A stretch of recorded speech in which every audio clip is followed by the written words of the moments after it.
Ryan is here with me tonight, a graduate of Bowling Green State. Thank you. She's over here somewhere. You did a good job, didn't you? Give her a hand.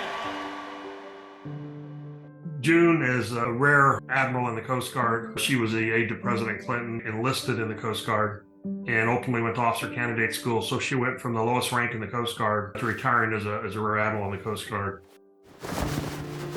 That's a journey that takes tenacity, it takes dedication, a sense of purpose, and every job that June has held, every assignment that she has gone into, she's met it with that same type of dedication and tenacity. June's a lifelong learner. Great leaders, in my view, are lifelong learners and leaders that have emotional intelligence, and June has both of those. She's very well thought of throughout the entire Coast Guard. She had a significant impact on people. I don't know if you spoke with Admiral Allen. If you ask him about June, he would say, "Now that dog hunts." So that's June in Admiral Allen's world.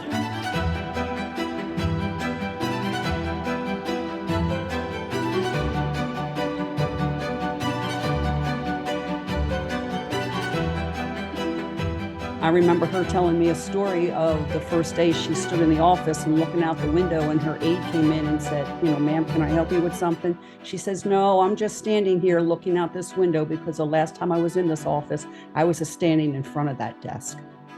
A lot of people thought, June probably had a very good opportunity to be a vice commandant or the commandant of the Coast Guard, but came to her at one point and she just had this calling, and her calling was to go help other people and to be a motivational speaker and a coach. And so she followed that calling, and she left the Coast Guard, and people are like, "What? Can't believe you're leaving. You're not done yet."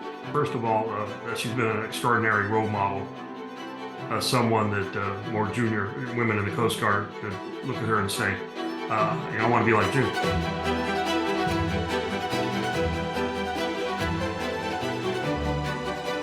She's very authentic, if you've ever seen her speak. And because of that authenticity, people trust her. And I think that's one of the things she creates, is a safe space. She has literally spoken to all kinds of groups, from corporate groups, managers, you name it, she's been there. We have a lot of students all over the world. We do these trainings, and she has to get up before dawn to coach these people, and she's willing to do it. Her influence is deep, it's long lasting, and it's the kind of thing where, because she lives the principles and she's vibrating those, not just talking about them, they Velcro into the person that she's working with. The thing that impresses me most about June is her love of life. She just loves people. She loves to play. She loves to take risks. She loves to learn new things. She's got this positive attitude. I see her never slowing down. I'm sure she's going to continue this for the rest of her life, to be a coach and just to help others. That's who she is.